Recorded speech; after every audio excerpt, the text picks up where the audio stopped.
Welcome to Watch of the Week here on Caseback. This is a series of brief reviews and previews of recently introduced timepieces. It's not a commercial, so you will hear my unfiltered reaction, my unfiltered opinion, and our guest in this week is... I should say movement of the week, because the star here is the little machine inside this watch. The brand new Oris Calibre 400 is a piece of fine watchmaking and a declaration of war on the industry. I've shown you here on the channel more than one time the calculations by the big Swiss watch brands, calculations around service costs. Service costs that allow to charge the customers over 20 or 30 years with enormous amounts of money. In most cases higher than the actual retail price. And you have sent me service bills which help to coin the term Service Mafia. And apparently we're not alone with this verdict. A competitor of the big brands has now found the service racket as a door to enter competition. With the Oris Calibre 400 they just say this excessive servicing is in fact a racket. Because from a technological standpoint it is not necessary, at least not when a manufacturer really cares about technology and not about service bills. So the deal here is simple and beautiful. The movement comes with a 10-year warranty and a recommended service interval of, correct, 10 years. The movement operates within cost parameters, provides a date and a staggering 5 days power reserve. It is anti-magnetic, and they do say you should check the waterproofness more often than every 10 years, but the movement itself will run a decade without any trouble. Before I give you now the basic specifications of the first watch equipped with the Calibre 400, let's ask, how do they do it? What's the technological solution here?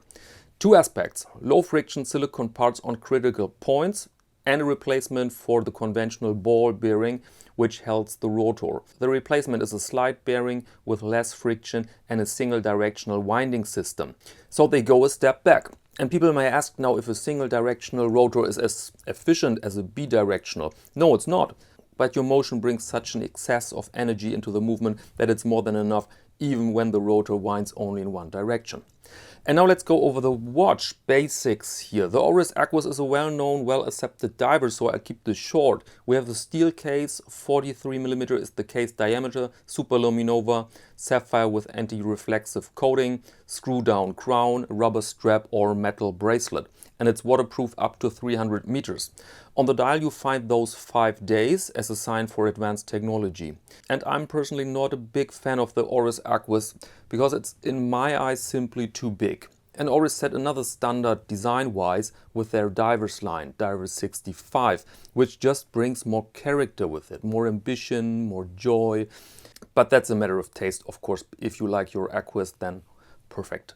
And now briefly back to the movement, anti-magnetic. They emphasize this in the press material quite often, and rumors are that the reason for this could be the new iPhone 12. Apparently it contains magnets, and magnets and watches have the reputation as a difficult team. And as a conclusion here, let me say that I found it at the end really funny that Oris invented something which was in the 60s, 70s, 80s normality. A movement which runs a decade without trouble. And if you have, for instance, an old Omega or Rolex, then you probably know that those watches sometimes run decades. And I'm pretty happy that this standard is reached again. And I will be even more happy when the movement comes in different watches and more watches. But now the movement has to prove its quality in reality. The price for this Oris Aquis is stiff, 2,900 euros, which are roughly 3,200 US dollars for a mid-tier brand. So this ensemble now has to prove that it's worth it in every aspect. Okay, that's all for now. See you next Monday to Watch of the Week here on Caseback.